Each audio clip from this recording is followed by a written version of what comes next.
All right. Well, greetings, everybody. Welcome once again to the RecPoker podcast. I'm your host, Steve Fredland. And as always, we are joined by our panel tonight, Rob Washam, Chris Jones, John Somsky, and Jim Reed. And what we're going to do tonight, let me thank our sponsors. Even though they are shut down, even though we're waiting for them not very patiently to reopen.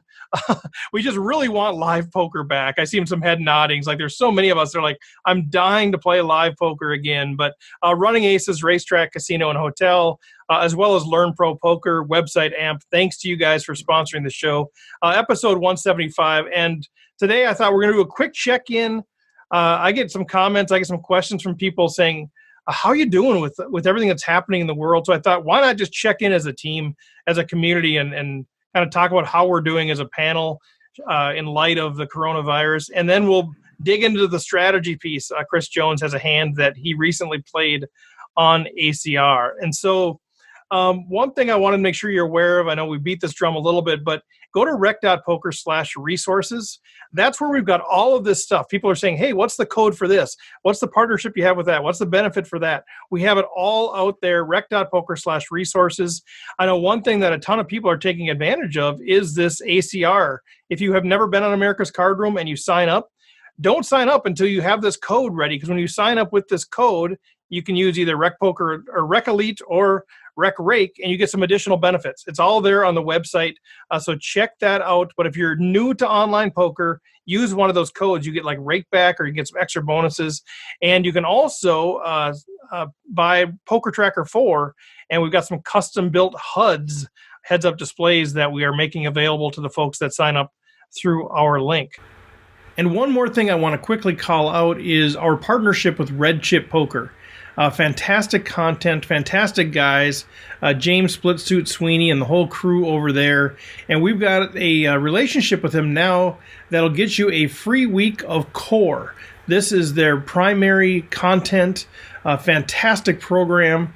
Costs like $5 a week, but you can get your first week free. Go to redchippoker/RecPoker and enter the code RecPoker. Simple as that. Do it. Get your first week free. Check it out and let us know what you think. So with that, panel, welcome. How are we doing? There's a thumbs up, which comes across great on a podcast, Rob. I'm doing great. Rob's doing great. Let's go. Well, I stay home. I've been staying home for the last month. Last time I was in the office was March 16th. And I'm a little older, in case you haven't noticed. I'm beyond that. I'm one of those at-risk people, right? Yes, I am. Yeah.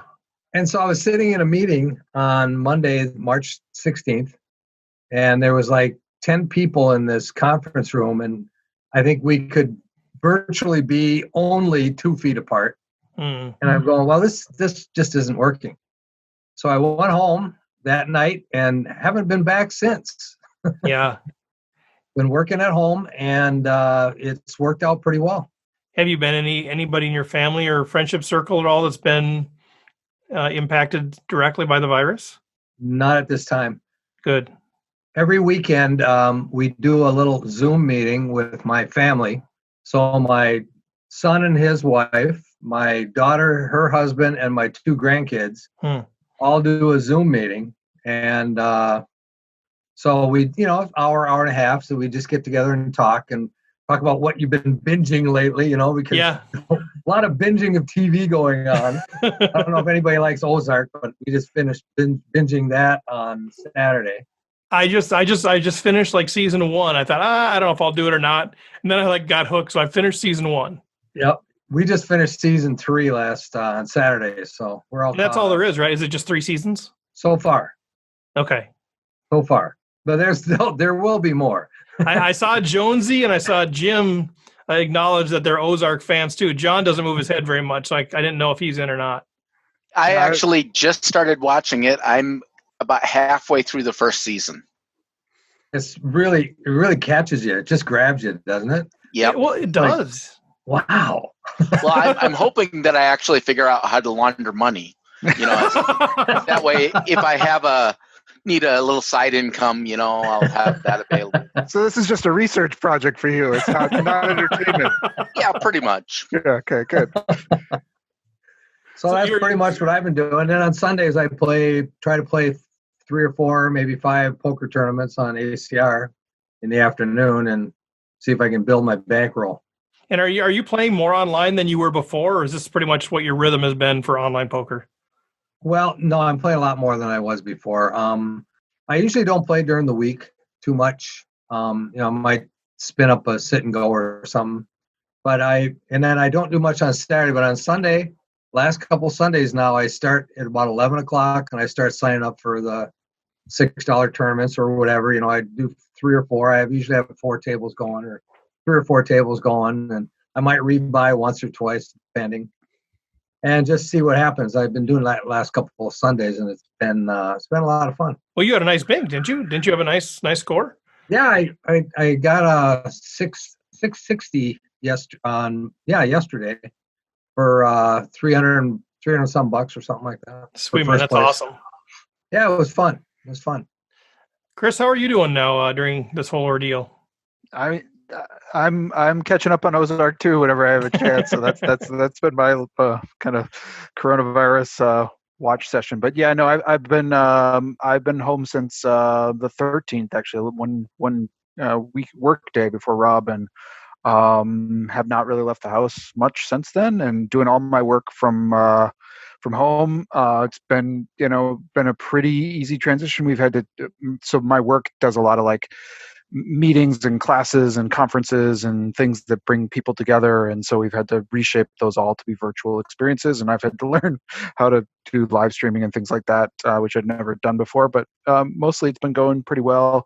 And then personally, a lot of my family works in healthcare, so I don't have anybody who's in my immediate circle who's been impacted, but I'm definitely sort of nervous about all those people who are sort of on the front lines, and they're definitely seeing lots of cases, and it's a really scary time for them, and I'm grateful for anyone who's doing that kind of work right now. Do you have a chance to talk to them much, the ones that are on the front line? Yeah, a little bit. I've caught up with both some friends and family a little bit, and I think in some cases, especially in Minnesota, because I have family in other parts of the country where I think they're a little bit more overwhelmed in terms of the number of cases. So in Minnesota, it's I think they're anticipating it coming a little bit later, the like actual peak of it. So they're almost kind of bored in some ways. Like they have less sort of to do than they normally do, at least right now. But they're expecting that to obviously peak and change. And then elsewhere, I know that it's really, they're overwhelming days. I mean, it's just, and there's a lot of fear, and they're running out of equipment, and are they doing, all the right things in all the right places? So,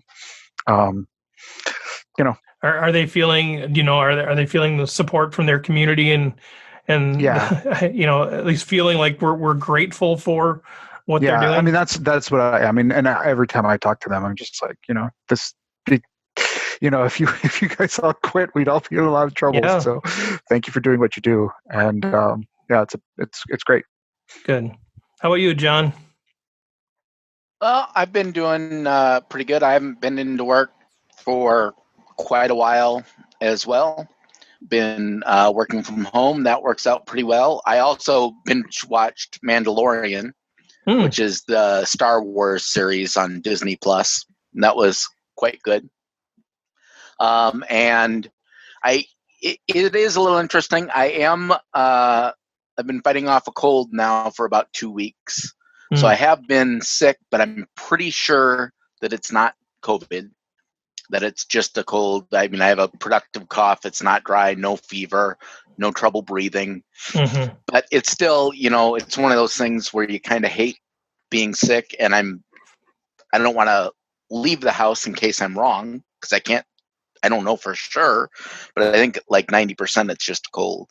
Yeah, but it's still right. It's in the back of your mind, like, well, you're watching so carefully for that. Right.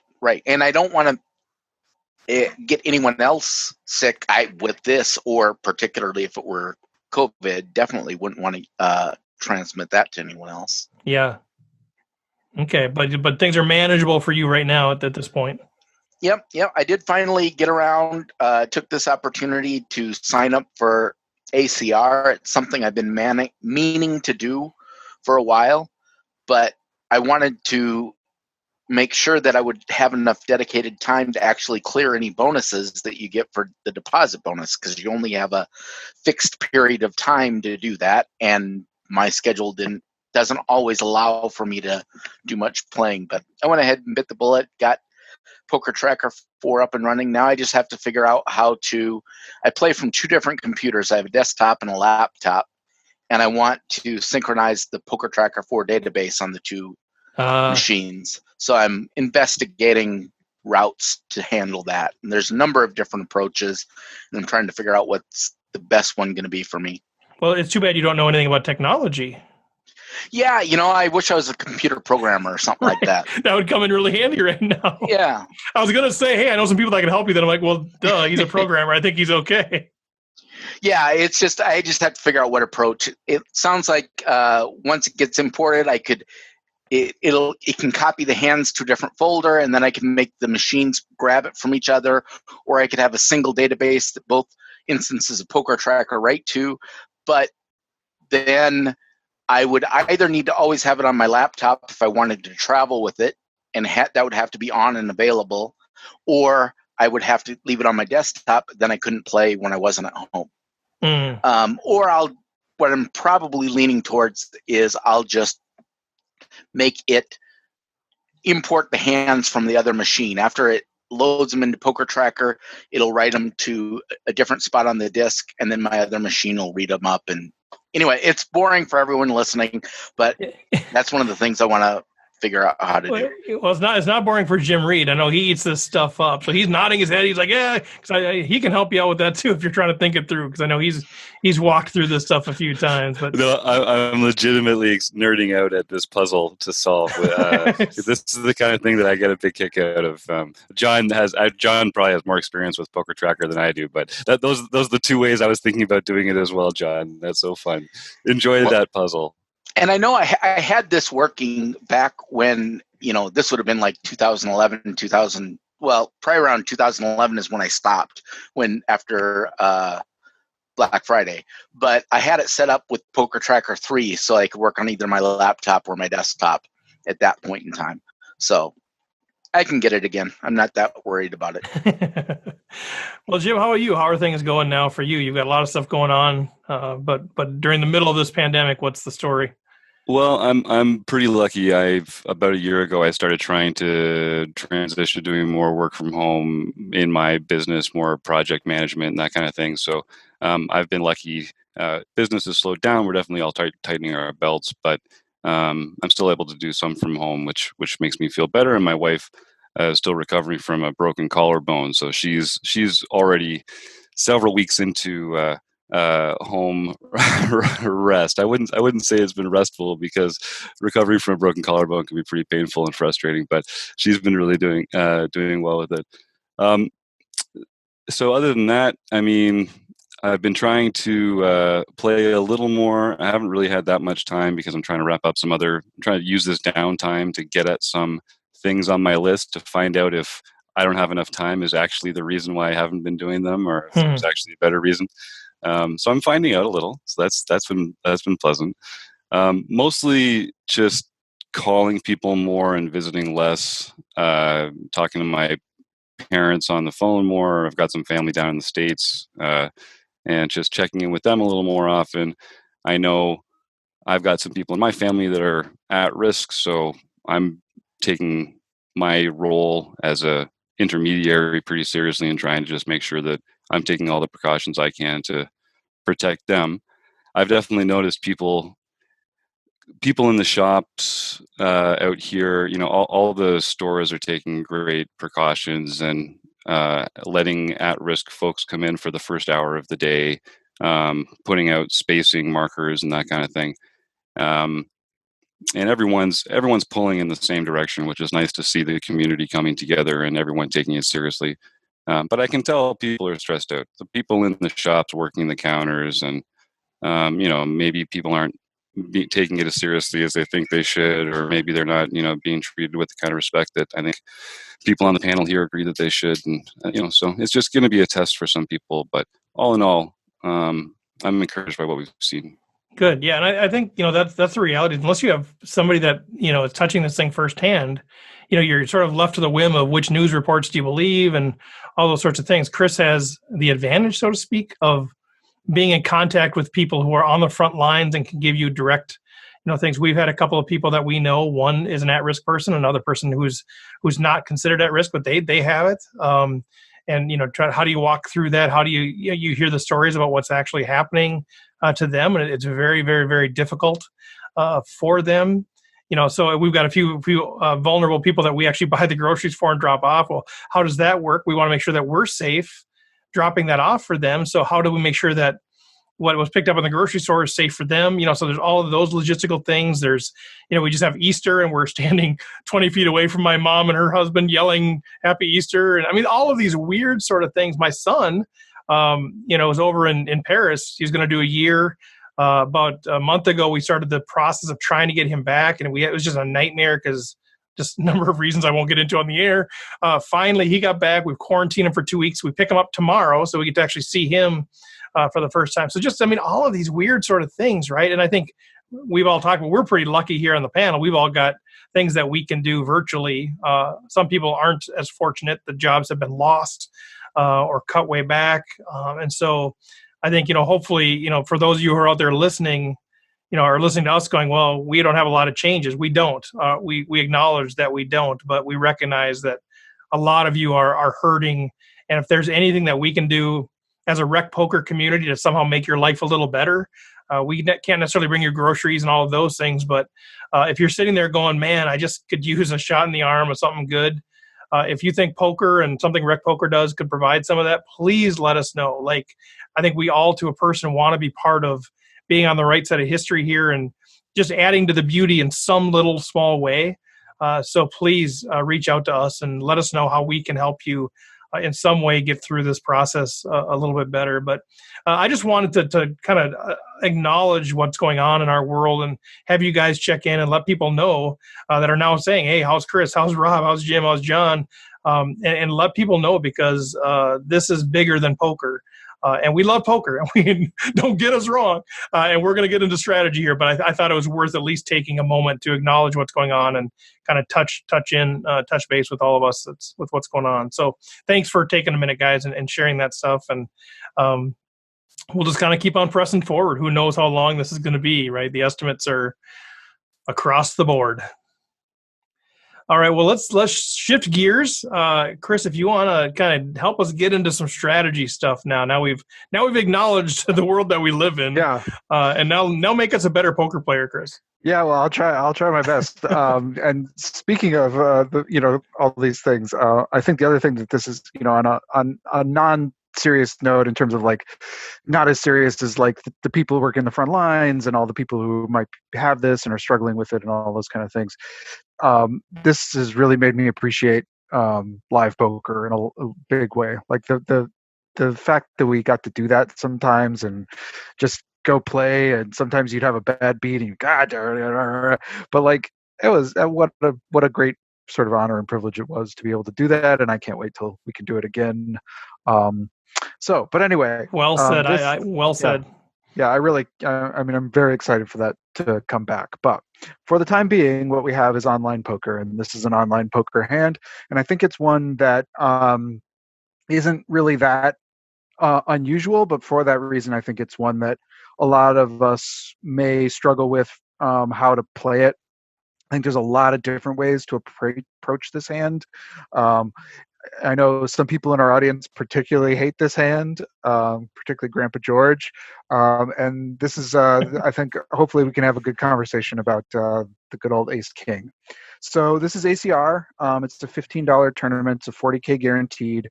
We've just reached in the money. So the bubble has just burst. We are at the 4,000, 8,000 level with a 960 ante. So we're sitting in the hijack. It folds to us, and we have ace of spades, king of clubs, and we have 663K behind. So that's about 85 big blinds.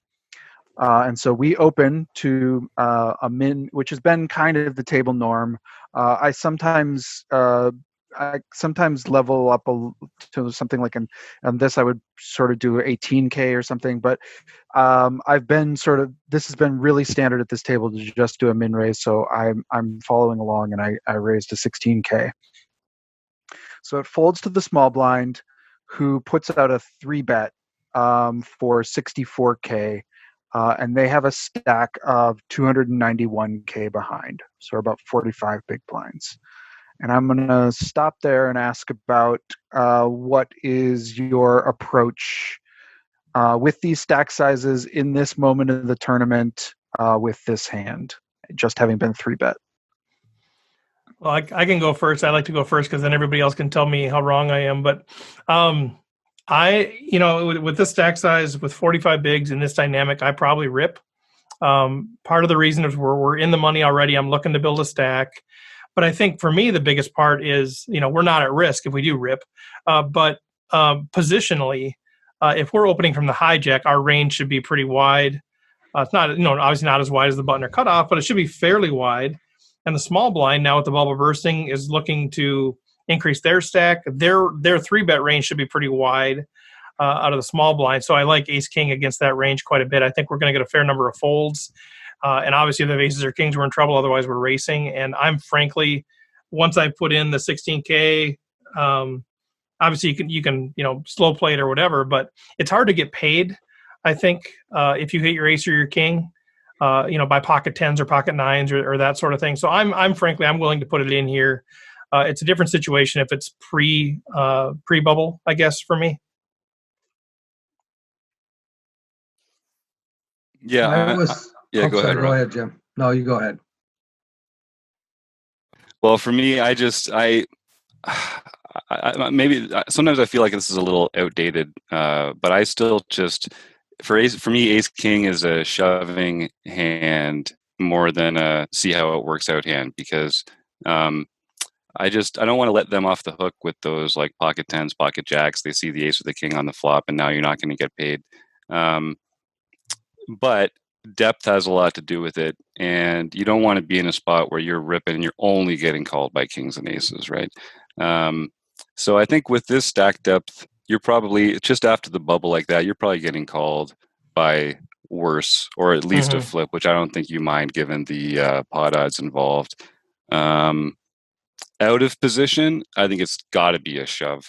In position, it's attractive to see the flop and see it, and you're always gonna the times when they flop 2-pair, as most of the time what's going to happen is they're going to flop a worse 1-pair and you're going to get paid.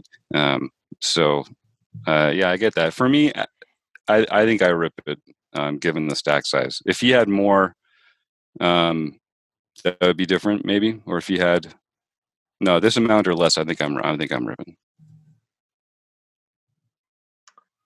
Yeah, I don't know that I can justify going all in. I mean, you're going to be putting in 600,000, right? 291 or no? They have 291,000.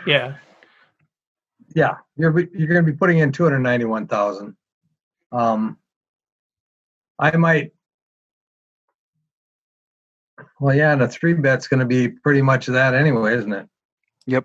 If you 3-bet, yeah, I guess. Yeah, I think we either are, just not to interrupt you, but I think our option really here is: do we flat and C3, or do we put the small blind all in?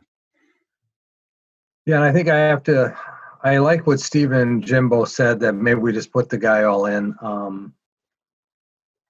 In game, me personally, I probably would have done the same thing. I probably would have just called. To see a flop. But I did that a few times over on Sunday, and I was always wrong. So,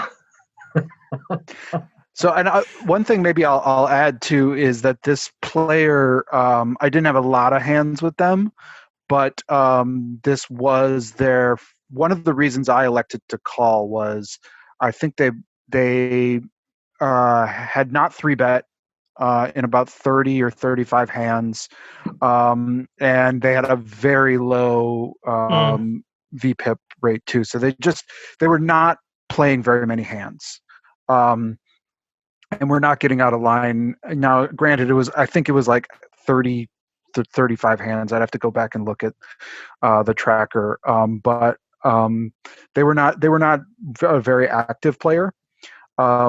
Which maybe shouldn't slow me down, because Ace King does well against most 3-betting hands, even against an inactive player. But it is what led me to say, well, I've got position here. I can C3. I can, I'm most likely going to be able to react to how this player plays the rest of the hand. And it's not really worth it right now to give up half of my stack against hands that might have me really dominated. So how does that translate into your decision when you say, okay, well, they haven't 3-bet at all, even though it's a small sample size. They haven't 3-bet at all. They seem pretty tight. So apparently what I'm hearing is, so when they 3-bet, you're giving that more respect. Mm-hmm. Does that sort of, when it transitions into you and your decision, does that mean that you're thinking, okay, I know I don't have any fold equity because they have a big enough hand, they're probably going to call off?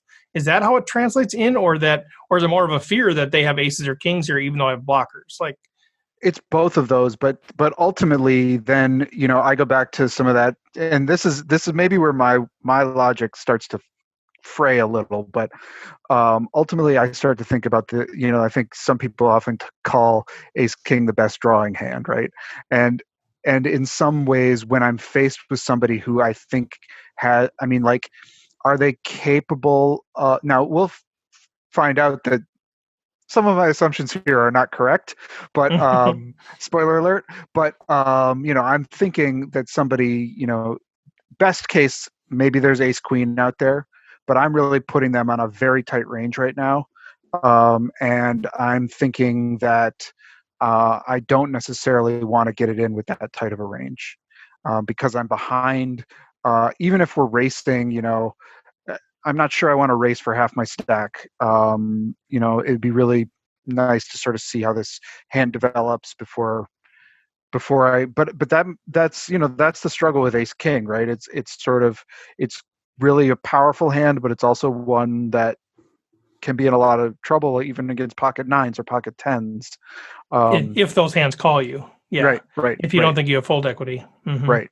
And I'm not sure. I mean, yeah, go ahead. How many people are left in the tournament? I mean, you said you're in the money. Are you just barely in the money with we've 30 more spots being paid, or the bubble has just burst within, I think we've eliminated maybe 10 or 20 people. I'm trying to remember. This is a big tournament because it was a 40K guaranteed. So I'm trying to remember. One thing to note is, after the bubble bursts, people's ranges are very different than before the bubble bursts. It's a very good point. So, to my mind, that would decrease the emphasis that I'd put on your read that that player has not 3-bet in 30 some odd hands, because their play may be very different once they've reached the money. Yeah, it's a really good point. And just to throw my thought out here, in game, my natural knee-jerk reaction would have been probably to call, but after listening to the discussion, I think I like the shove all in better. So let's talk about that, because I think that is this is the really kind of the inflection point of the hand. Although there's another one that we'll talk about. I did end up calling this, by the way. But so at what point do we what point do we start flatting with Ace King? I mean, is it a 60 big blind stack?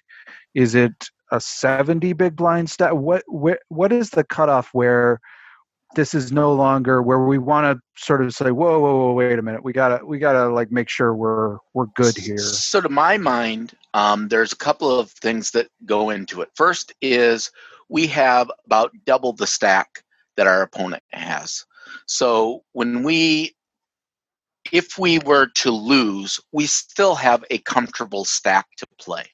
So that is part of the reason. If we had the same size stack, I don't know that I would be as comfortable shoving. I'd have to think about it a lot more. It's not as clear cut to me. But because we can still play successfully afterwards, we can do that.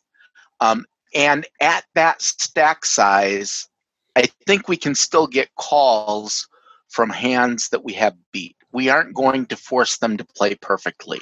And that's a judgment call, on whether or not you think they will or not. But in my mind, they will still call with hands that we have beat. Ace Queen might still call. Probably not Ace Jack or Ace 10. You will still be getting calls from Queens, Jacks, 10s, maybe 9s, depending upon the player. Of course, they're going to be calling with hands that beat you to the Aces and Kings, but you do have blockers for both of those. So I think it wouldn't take too many more big blinds. Like if they were sitting on 50 to 60 big blinds, I don't know that it would be a shove with this size betting, because you made it 2 big blinds. They raised to 8, and now you're going to put them in for the remaining, 37 big blinds left. So if they still had 45 big blinds after that, I don't know that it would be. You could maybe then just do a 3-bet and not do the shove all in. But I don't know. That's basically my take on it at this point. Anyone else? What's your cutoff at this point where you would either consider a flat or not at least not a shove all in? What does your opponent have to have? What kind of stack? I think there's two kind of. I think there's a less and a more sort of thing. I think if they're putting in like half, they're doing this like to half their stack, I'd be like more tempted to frankly just flat and see what happens, because that just looks so strong. Like because I know I have no fold equity. Like if they go to 64K out of their 150K stack, I might be more tempted to flat just because I know I have no fold equity. They're going to even call me with their Jack 10. I'd almost rather see a flop there and see. I don't know if that's right or not, because you can look at it both ways, right? Because they're not going to fold their Ace 10 then either. But are they actually betting half their stack with Ace 10? Like that just looks like such a strong play. So I think to me, there's sort of that piece, and then there's something bigger, which probably is more like a 60 big blind stack for me, a little bit there, and that might be. In a way, flatting there at that point, I'd still be tempted to ship, and I think this is a leak in my game. I still might be tempted to ship there because of the late position raise, the small blind 3-bet. I just think the dynamics are there that I've got a good range, but I'm forcing my opponent to play optimally there by shoving into 60 bigs versus 40. Like to John's point, I still think Ace Queen's going to call me in a post bubble situation. And if I'm willing to accept those other races with the pocket 4s, 5, 6s, that's fine too. But I think for me at that higher level, it's almost more like an underrepresentation of my hand. Like I'm just flatting there, and I'm really, in a sense, underrepresenting Ace King. So if an ace comes, they're going to feel very confident that their Ace Jack or Ace Queen are good, and I've underrepresented my hand. So I think it's pot control, but it's also almost a tactical, strategic underrepresentation of my hand. I think when I look at it, it's not as much the stack depth. It has to do with the number of players that are left. How many tables are we talking about? And I've noticed there's a big difference in the types of tournaments that I've been playing on ACR on Sundays, where I got to the final 20 in one tournament, and the average big blinds was 20. And then I get I'm in another tournament, and there's 1,000 people left, and the average big blinds is 250. So it's you look at what is the average right now. I mean, is the average big blinds? Are you above average in big blinds with your 60, or what do you have? 85 big blinds. Is that about average, or are you way over the limit? If the average is around 40, I could go all in, and even if I lose, even if he plays perfectly and calls me off with aces, I still have an average stack. And so I'm right in the mix to be able to finish out that tournament strong.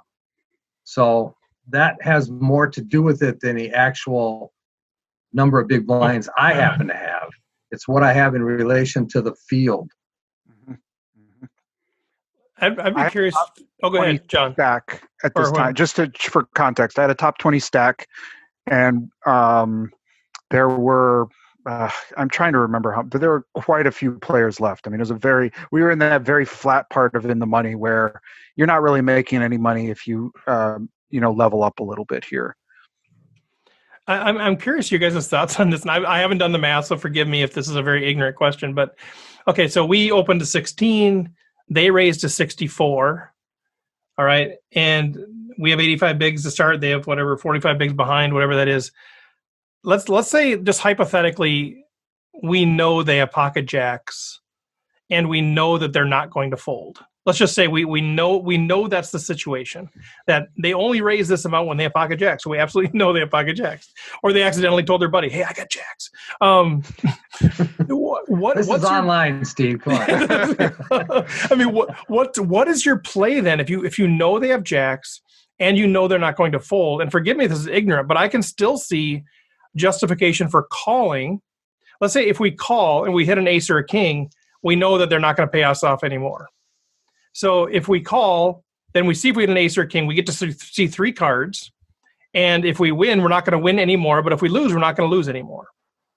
Or we shove and we know that they're going to call for this big stack, but we get to see all 5. So either we're going to lose the 350K or we're going to add 350K. You know what I mean? But we get to see all 5 cards. I don't know what the mathematics would tell me, but what's your guys' gut on that? Which would you prefer in that, just immediately post-bubble situation? I think the shove, because I think you want to with the dead money that's in the pot, depending upon when you learn this information, but assuming the 16 and the 64 are already in the pot, that's enough to make it whatever. Yeah. Right. That's enough to make it a plus EV call, because you're basically 50-50. You're behind slightly against jacks, but with the dead money in the pot, from a chip equity point of view, you're basically break even. At this point in the tournament with ICM considerations, chip equity is practically what you have, because it's such a flat structure at this point. So I would rather see all 5 cards where you're 50-50 versus if you're only seeing 3 cards, because in the other case, you're only going to see 3 cards. Right. And then you're not going to you're not getting as good of a price. You're not getting 50% equity at that point. Right. For hand equity. Right. Right. But you're protecting your downside loss. This is true. That's the trade. That's the curiosity, right? That's the trade-off. You're only risking 64 instead of 350. So that's all. And and one thing that and one of the reasons I think I called here is I think I would have been shoving a lot of times in my poker life, but I've been really trying to really think about spots where I am increasing my variance, because I do think, I think that against the field on a typical ACR tournament, that I probably have an advantage post flop. I mean, not to be, whatever, but I think I have an advantage post flop against the field, basically. And so I want to find those spots where I can put myself in those positions and know how to take advantage of that, versus just turning to coin flips too often, which I think is something that has been an instinct of mine. But I understand there's that kind of that equity side, that EV side of things, where we're like, well, but you're supposed to take those coin flips because in the end you also have fold equity potentially, and between the 50-50 flip, or the whatever it is, 45-55 flip, and the fact that you probably have some fold equity in there, maybe, hopefully, you really are supposed to make that shove there. So that's the part where I'm really trying to figure out balancing between when do I set myself up to try to take those flips, and when do I set myself up to try to maybe play more poker and play against players who I feel like I have potentially an advantage to getting to post flop with them. So when you think about like that skill edge or whatever you want to call it, especially in position, I mean, are you actually thinking about things like this at the table? Like let's say, for example, you think that they 3-bet with a range that includes eights and up, pocket eights and higher. I mean, because part of that skill edge would say, okay, is this the kind of opponent that if a flop comes queen 4-3, they're going to check fold to a continuation bet? I mean, are you actually kind of thinking like that sort of thing? Or are they going to continuation bet everything and then I'm going to fold ace king on a queen high flop? Like, I think they're going to play. I mean, not necessarily this specific player, because but the field I think is going to play very, very face up on a 3-bet pot with this amount of stacks left. I feel like there are a lot of flops, even if I don't hit them with my ace king, that I can take advantage of. Yeah, that's kind of my question. Like, do you think you can win pots without hitting? Right. Yeah, for sure. I'm not just flatting this, saying, okay, well, hope I hit an ace or king, otherwise I'm done. That's not my plan. If I flat here, and you're deep enough that you can do that. Right. Okay, I like that. Well, anyway, so that's kind of. But anyway, I did end up flatting, and it may be a mistake here. It may be a spot where I really need to look at it a little closer. But I did end up flatting, and the flop comes ace of clubs, 6 of hearts, 3 of spades. So yay. We hit our ace. And again, we have ace of spades, king of clubs. We got a rainbow flop with an ace and a pretty innocuous board. The small blind into the pot of 145K leads out after their 3-bet, following up on their c-betting their 3-bet to 36K. So a pretty small c-bet here. What's our move? Flop seems dry enough that given the stacks, I think you can either call or raise. If it was a more dynamic flop, I'd probably be raising here, but I can see it's a good chance to call here, keep your range wide, let him take another stab on the turn, and then you'll be in a spot to get stacks in. Yeah, I think you can underrepresent. Which I think we want to do. Yeah. You can underrepresent your hand here for sure. Like, you could easily have pocket 7s, 8s, or 9s the way that you played it, and be calling to see one more. Like that, you don't have to have an ace here to make a post flop call. And I think your opponent should know that. Yeah, I'm calling this kind of flop pretty much. Even if I have pocket aces or pocket 6s or something, I'm just flatting this for sure, because my opponent has initiative. They don't have that much behind now. Let's see. We have a pot now. If I call, we have a pot about 220K, and they've got about 250K behind. So they've got just about a pot size bet going into the turn if I call here. So this is a card that I am flatting most of the time. And you want to keep their bluffs in here for the turn. Yep. You raise there, then say goodbye to any more value. Yep. Anyone want to argue for a raise here? If we were actually deeper, I'd consider raising a very small amount just to get the last chip in play by the river. But I don't think you need to here. If like I said, if this was a flush draw flop or something with more obvious straights for a 3-betting range, then that'd be a better argument for it. But I think it's right to call. One of the things that like the villain here has chosen a small bet size to keep their range wide, so that they can do it with a lot. And the best way to combat that strategically is to continue with a wide range yourself, to make so that you sort of foil their plan to exert more leverage than they actually are with their chips. So I think it's the right play to call behind with a wide range and shake it up on the turn. All right. We kind of talked about this in our last couple of seminars, right? we talked a couple seminars back about static versus dynamic flops. This is definitely a static flop.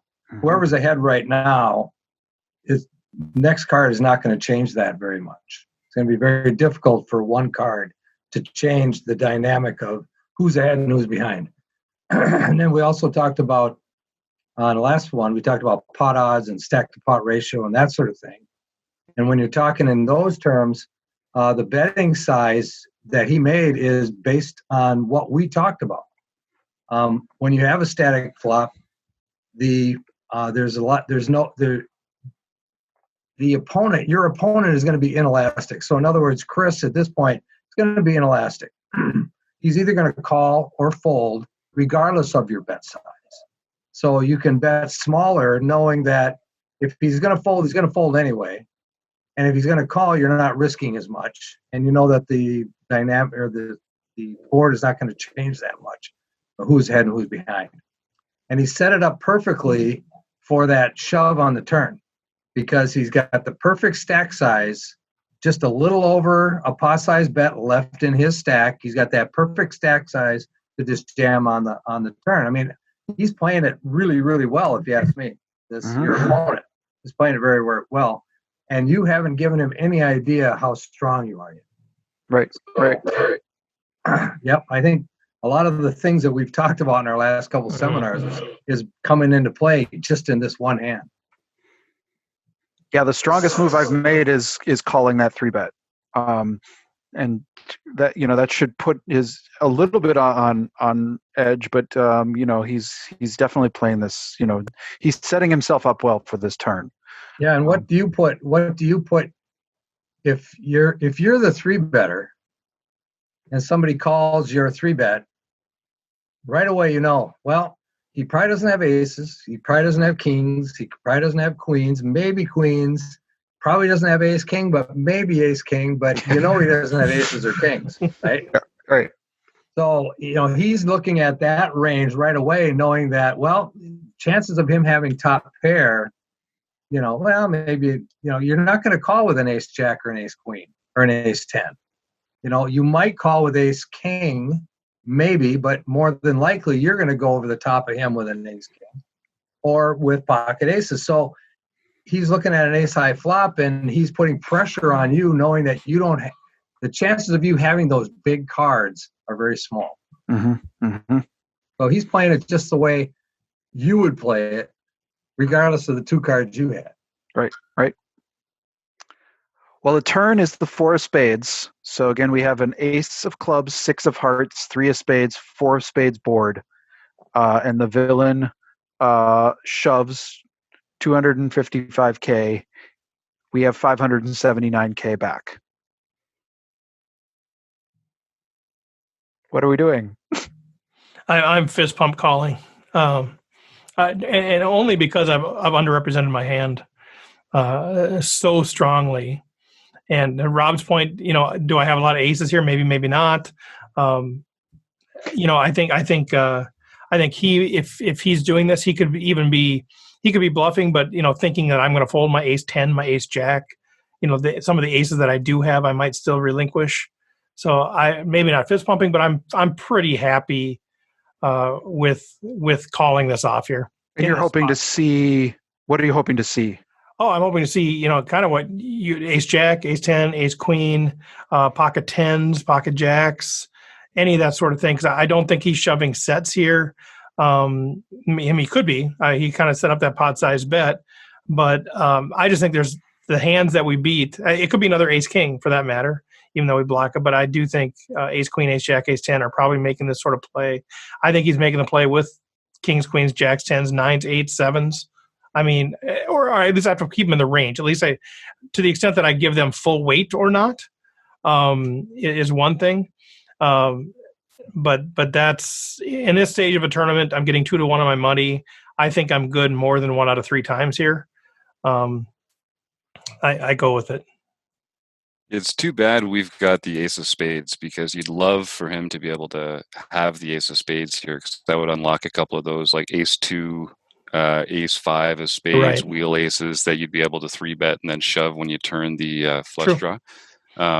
because we've got it, that takes out some of those natural bluff candidates here. But as played, if he was 3-betting ace queen for value, he's betting ace queen for value here too. Yeah, 100%. So I think you're definitely ahead of some of that value, even though you're behind the sets. So yeah, I think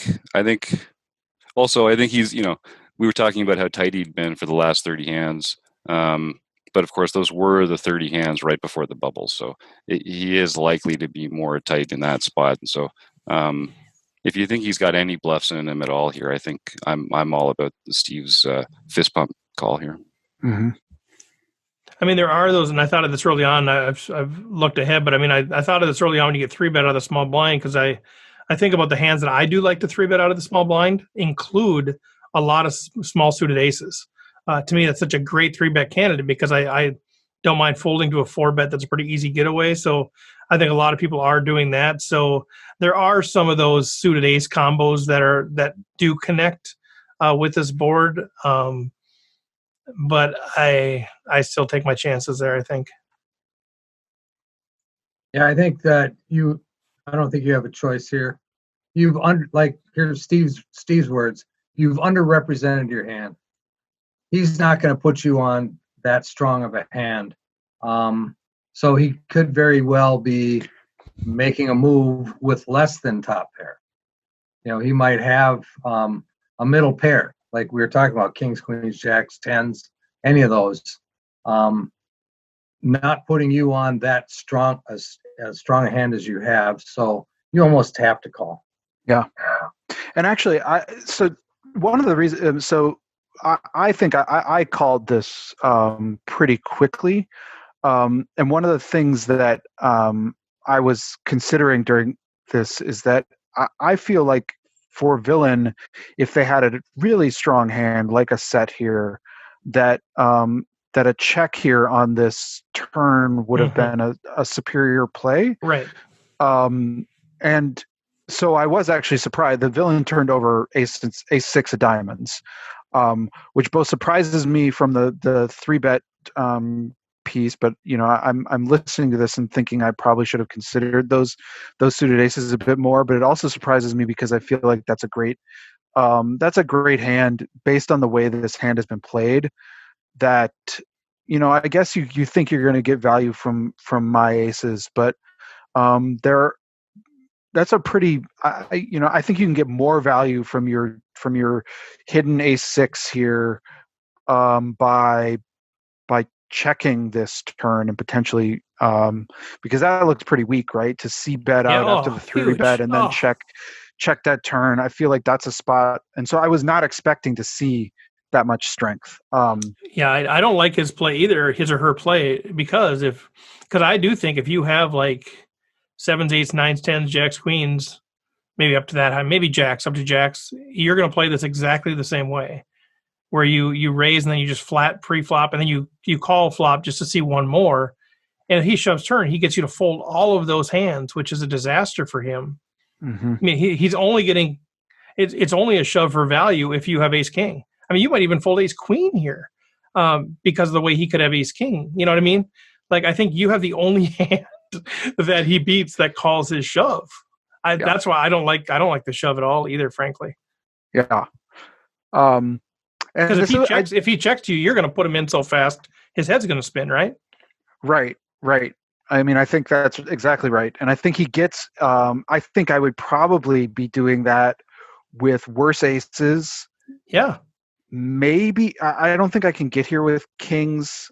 Kings is a hand that I'm not going to be calling that 3-bet, but it's possible I do that with nines? jacks and 10s and 9s too after that action. So I think he can get paid off a lot more often with a check back here on this turn. Yeah, and he's got the board pretty locked. I mean, I know there's some weird sorts of draws and stuff that come into play here, but he's never going to fold his 2-pair. So if you have a set, whatever, I mean, I just think, I think his highest value play there is a check back on the turn. Yep. So anyway, I didn't mean this to bring this as a bad beat story because I don't think it is necessarily, but I think that there's interesting spots with ace king that come up where I think I have consistently throughout my life played Ace King also like very aggressively.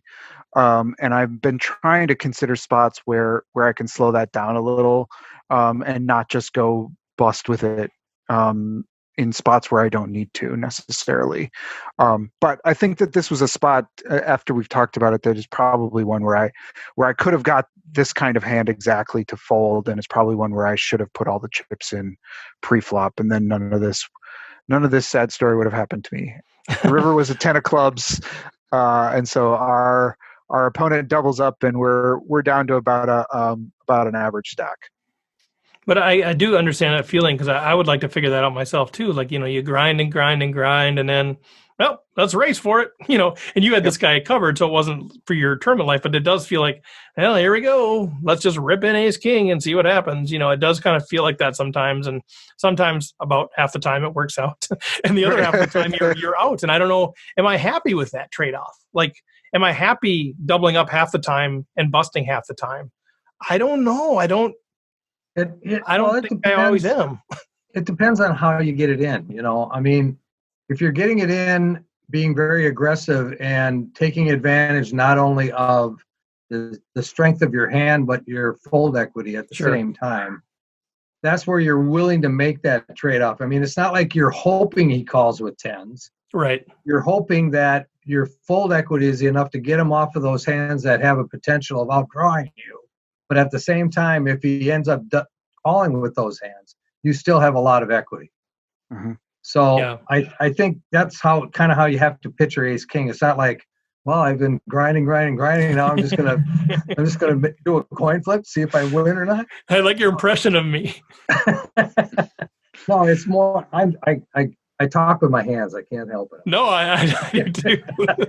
No, but I get it. No, I think that's wise. I think that's, not just shoving it in there, being strategic about when to put it in, but it does.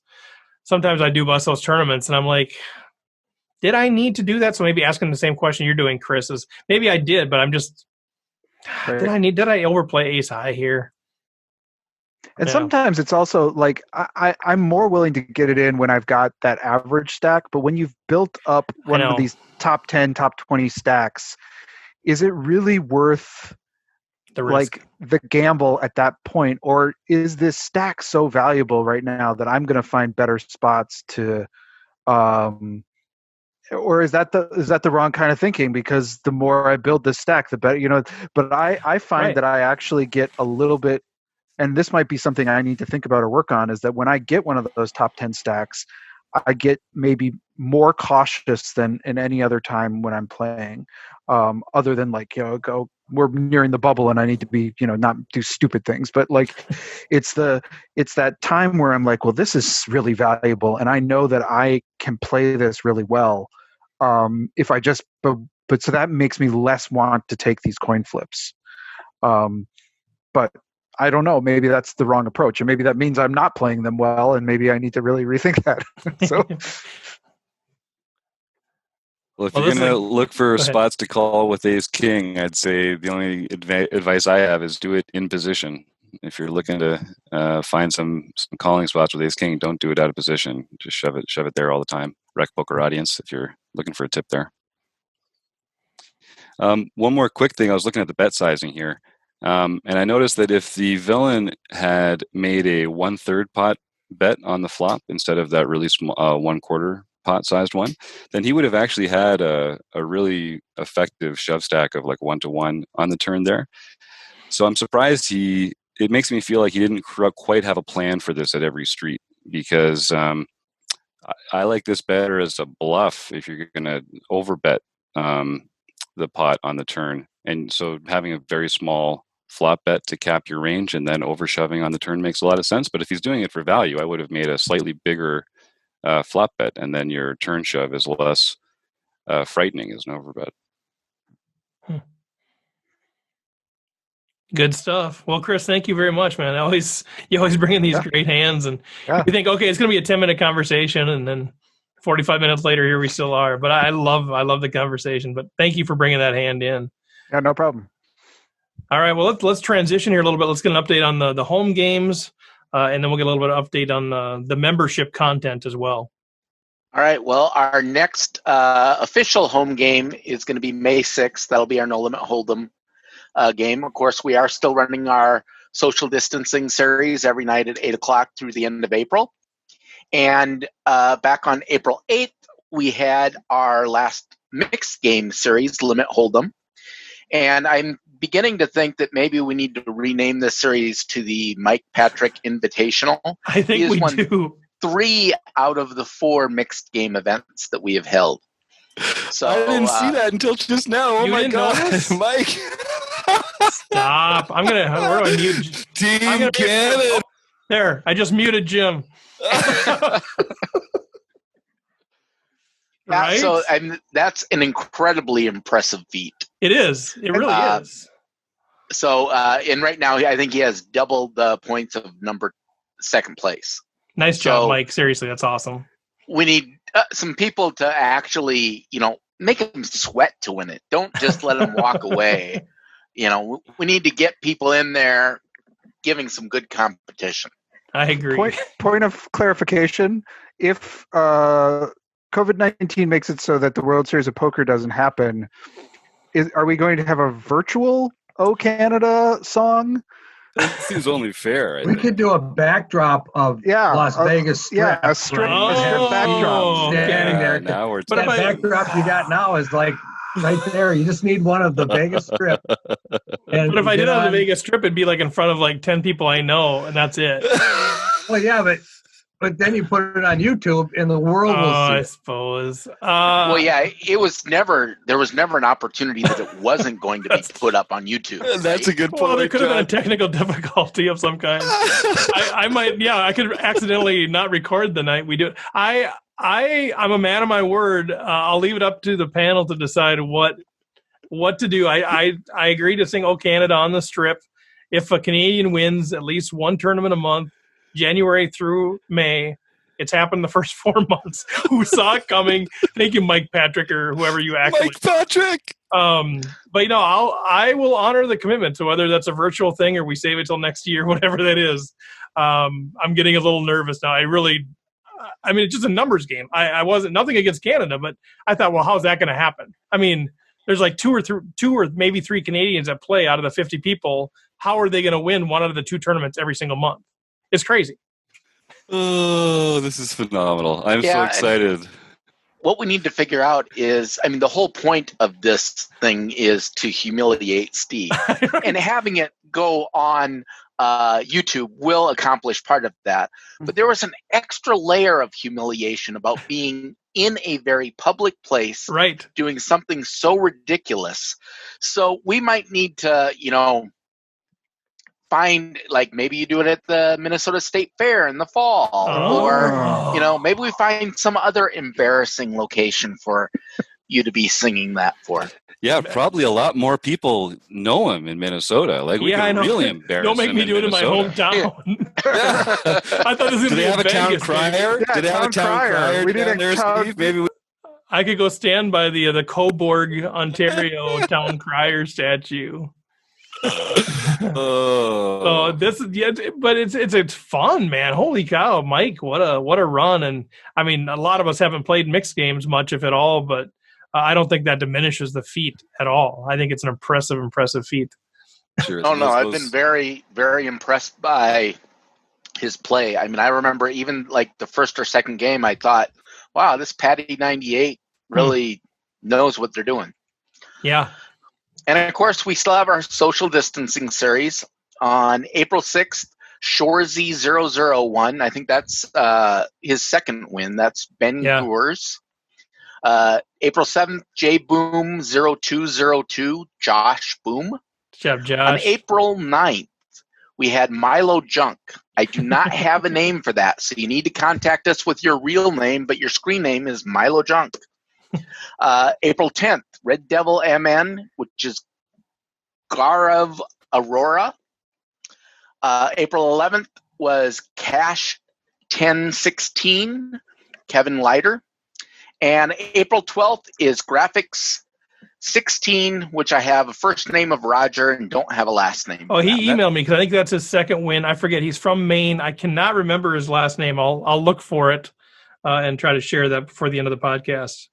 We got a couple repeat winners in there. That's exciting. Some crushers up in the RecPoker social distancing series. It's a free home game. You professionals, stay home. I would like to win a pin. I am winning a pin. I am winning a pin in the month of April. It is clear that the cream is rising to the top, and it's and clear that I am not there either. So that's funny. Well, thanks, John, for that stuff, man. Appreciate all you do with that. It's a lot to kind of keep track of. All right, so what do we got for content related stuff? Yeah, so for member content, we're in April, and so this is still the month where we're talking about odds, SPR, stack to pot ratio, and bet sizing. And we're gearing up for May. So our topic for May is going to be ICM, tournament stages, and approaching multi-day tournaments. I'm really looking forward to those conversations because I think a lot of people are interested in that.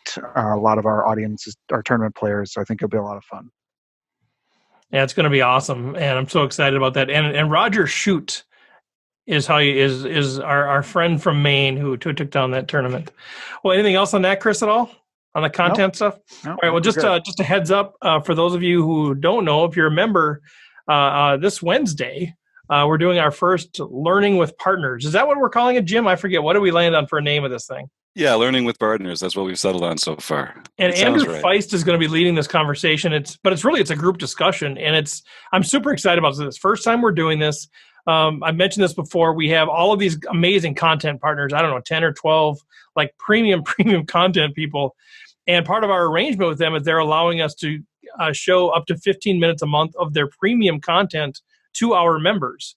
And so we're going to do this, try it the first time this Wednesday, where for 3 of our different providers, and Solve for Why, Learn Pro Poker, and is it Red Chip? I forget the third one that we're doing this month. I should know, but Red Chip or Poker Coaching, I'm not sure. Yeah, it might be Poker Coaching. So out of those, we're going to do 3 of those. We're going to show a 15-minute clip or so, and then we're going to have a discussion for another 15, 20 minutes or whatever. We'll do that 3 times, and then we're going to do a walkthrough of, I believe, Learn Pro Poker, one of our partners, where we can kind of have conversation and say, hey, what do they do there? What's behind that curtain? So it's going to be really fun. I think some great conversation, but it's an opportunity if you're a member at RecPoker to get this additional premium content that we're really curating around our topic of the month and get it for no additional cost. So thank you to our partners who are willing to do this, but I'm really, really looking forward to this. I think it's going to really expand the community. Yeah, we do a lot of stuff that we put on ourselves here, the seminars and the book study and these strategy conversations. But just as a participant, I'm really looking forward to these Learning with Partners sessions, because we're literally just going to go behind the scenes on some of the greatest minds in poker right now and get some guided tours of the kind of content that other people are paying a lot of money for because it's that good. So I'm really phenomenal excited. We're lucky to have these. We're lucky to have these great relationships that Steve's been putting together with these partners. Steve, way to go, man. Well, yeah, I mean, it's easy because these people love poker and they love sharing what they know, and it's just been fantastic. But I think it's a great supplement for the stuff that we're already doing for our members. Which, if you're not aware of the stuff that's out there, it's pretty insane how much great content is out there. So anyway, go to rec.poker. Check everything else that we're doing. It's all out there. If you still aren't sure how to stay connected, sign up for the newsletter out there. You just put in your email. We don't sell that. We don't give it away. Just we give you information on a regular basis through email. But thanks, guys. Thanks for being part of this deal. So that's it. I mean, have a great week on and off the felt. I think it's been a fun time to catch up on what's going on in our world's virus related and to dig into a hand together as well. So, guys, have a good week, and we'll chat with you next time.